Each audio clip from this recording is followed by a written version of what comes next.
Alright guys, I've been meaning to make this video for a very long time, probably almost 3 months straight. I haven't really said anything about this car at all. Nobody knows about, well, a handful of people know about this car. But I bought 2 new cars. Now the one car I'm about to show you, the second car, it'll be later in the video.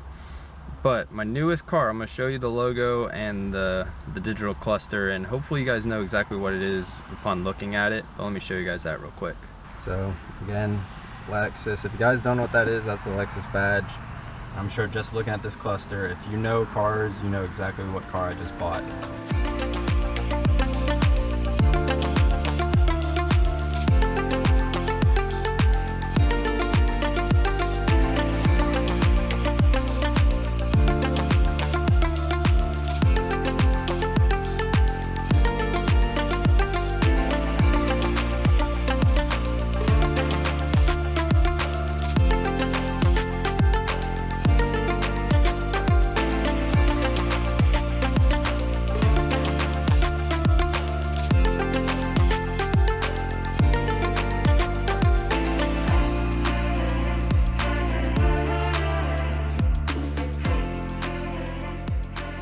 Now don't worry, I still got the Skyline. The Skyline is actually up and running and driving as I'm making this video. Still got some minor tweaks and body work here and there to work on, but I still got it. Now, do I think that I should have bought this car? No. But was it a good deal? Yes. Have I wanted one for a while? Absolutely. I've been wanting one of these cars for a minute. I'm about to show you guys around the car, and yeah, you guys are going to find out what it is if you don't know already. So again, as I stated, black on black was probably my favorite part of this car. Main reason why I bought it. It's got brand new brakes, rotors, everything like that. But we do have a little bit of paint damage here. I'm not too worried about that. Another bad thing about it is the bumper is falling off, and it's even broke like right there. That kind of sucks. Another big issue I did a lot of the interior work. The sunroof, oh my days, let me tell you something. This sunroof, I had to drop entirely.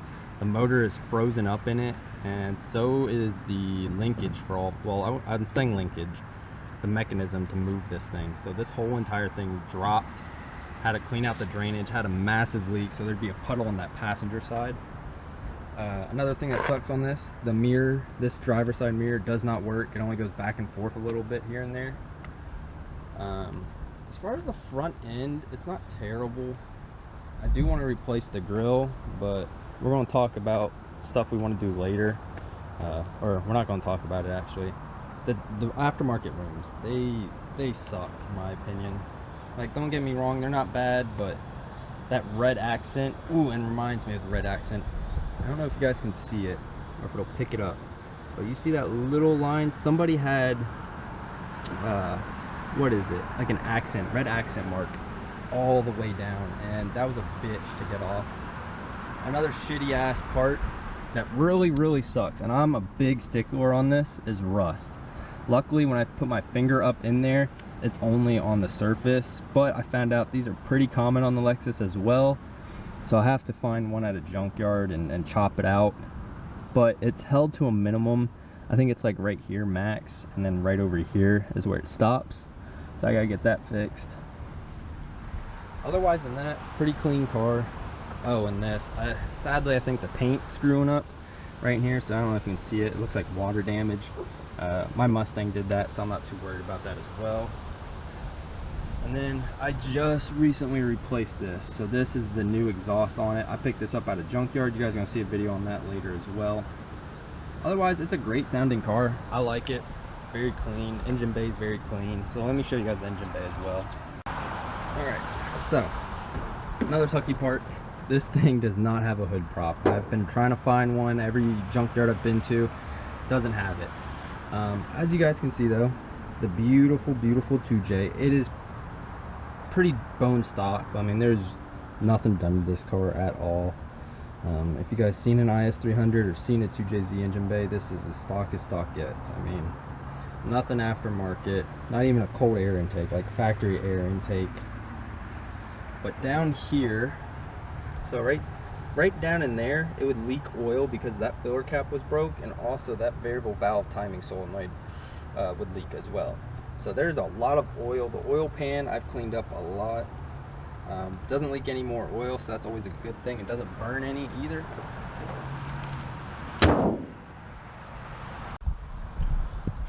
Some of the suckier parts for the interior, a lot of the bolts were missing on it, so a lot of things had play in it, such as door handles, everything like that. Like I said, luckily I found parts at the junkyard, and they cut me a really good deal. I think I picked up like all my plastic trim, that like that little control box for the fuel pump, everything was like, I think less than $100. I got it for dirt cheap. New cluster, because the cluster was toast on this. And I still got some more parts here I got to install. For the most part, it was a pretty solid Lexus. I drove it an hour 30 and had no issues, working AC, everything. And I was like, wow, this is for $3 grand for a Lexus that most of the time you see them for $4,000 or $5,000, clapped out. I mean, it's not a terrible deal. He did try to sell me on a manual Lexus, but it was in a gray color and the interior was really, really nasty. I think he wanted $5 grand for it. I had $5 grand at the time, but I did not want to spend that at the moment, so I was like, I'm gonna pass on it. Now for this other car, let me tell you guys something. This other car is amazing. Like, this is probably, no spoilers, but it is an SUV. Well, yeah, I guess you can consider it an SUV. It's an SUV. It's 4x4.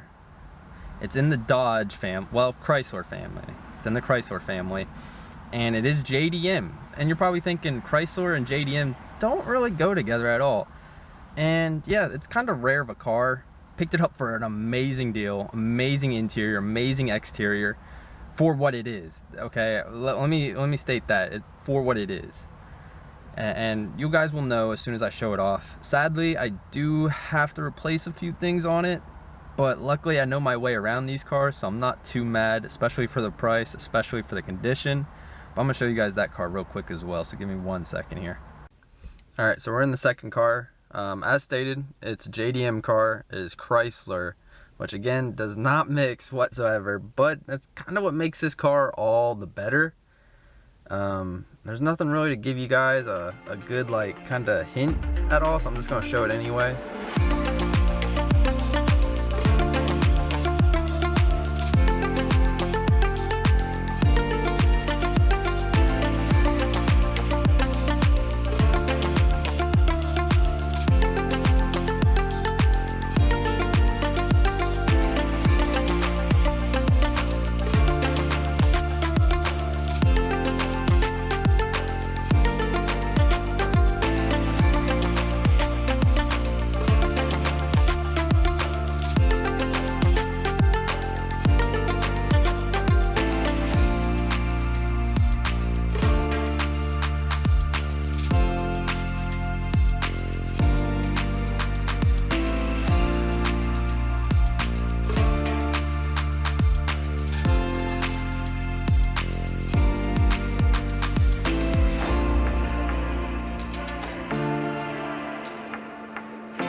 So yes guys, this is a Jeep Cherokee from Japan, which is honestly kind of rare, kind of not. Picked this up for a really good price. Like I said, it is from Japan, and you guys are probably wondering what makes this from Japan. You know, usually they're just probably US mail carriers. And there's a few like hints on this one. Sadly, the digital clusters, if you know your Jeeps, the oil pressure light or oil pressure, those numbers are different, and then your coolant level is also different. So most of them are at 210. That one's at 100 instead. You come over here to the Prindle thing, and you guys can see, well, it's a little scratched out, but there's a few Japanese lettering there on that they converted. Again, 4-wheel drive, which is awesome. There's really not much to the interior. It is pretty much bone stock. I mean, there's a couple little things here and there. Interior is mint on this car, by the way. For a Jeep Cherokee, like, this is super clean, inside out. I mean, there's some issues here and there, but we'll get into that. Another little thing here, again, you got that, And there's just little bits and bobs here that just tell you that this is from Japan. It's a really cool vehicle. Sadly, the cluster, the owner decided to put a miles per hour sticker on it and literally scratch off the OEM stuff. So I removed that sticker and just saw it was even worse, and I was like, yeah, I'm gonna put that sticker back on.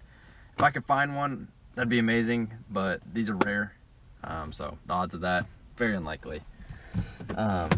Coming to the side, some of the stickers are coming off.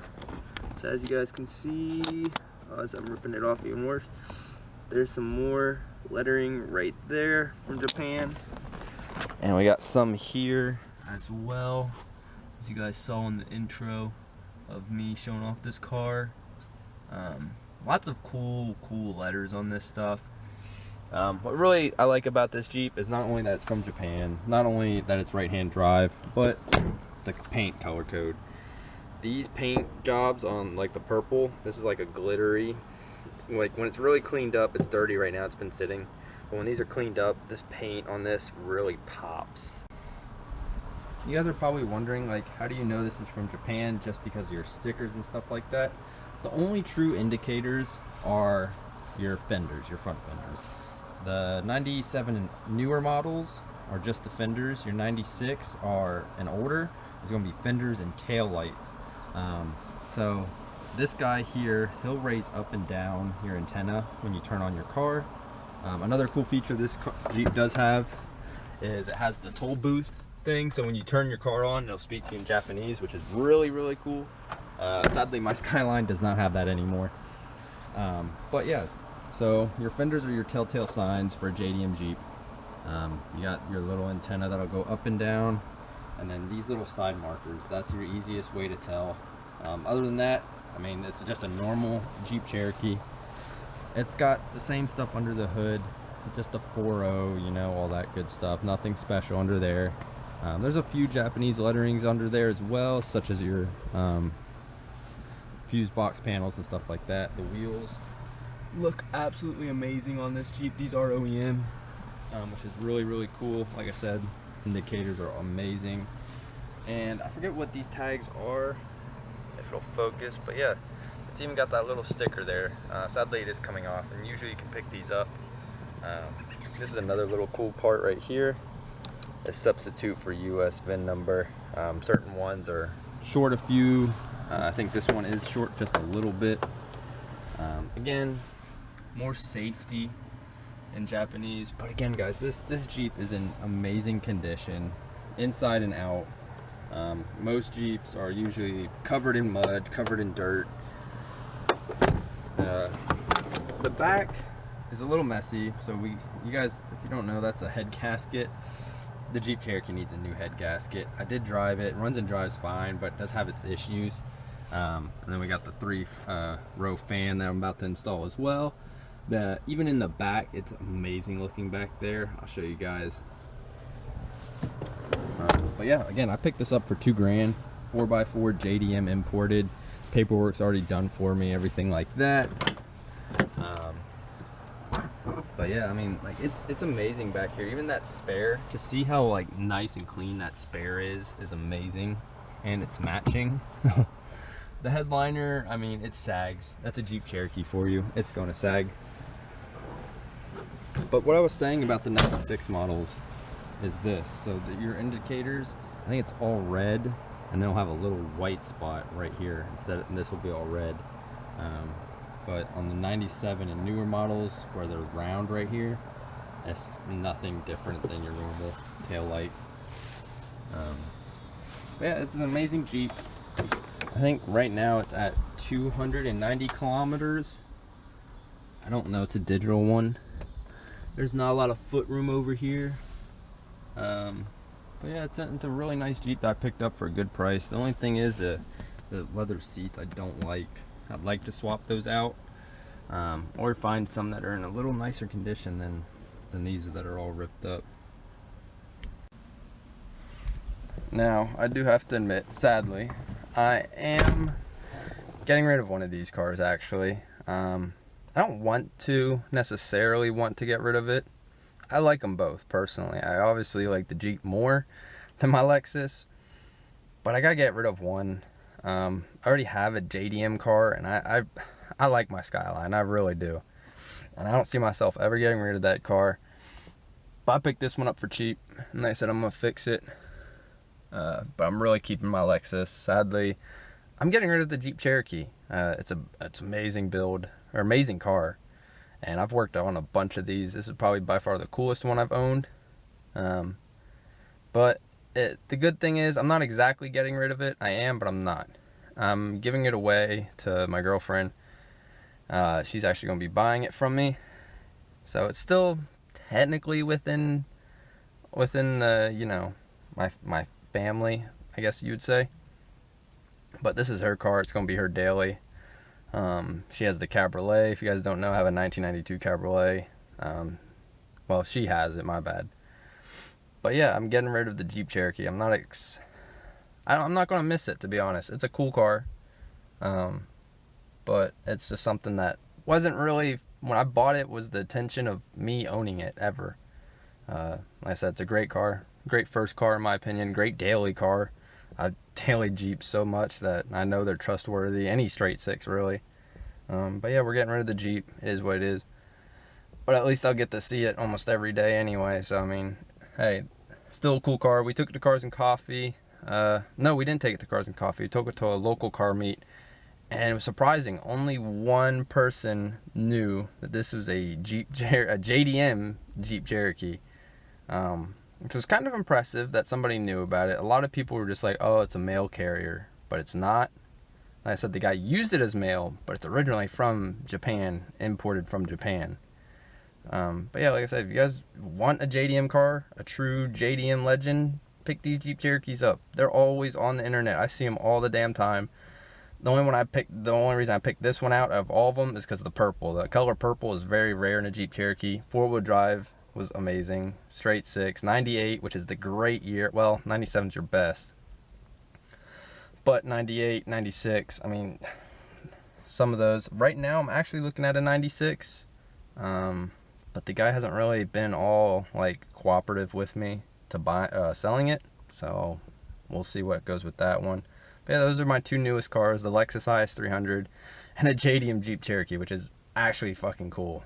To own two JDM cars in my life, because I honestly didn't think I was even going to own one. But to own a Jeep Cherokee is even cooler, especially in a rare paint color code that's in like near mint condition for a Jeep.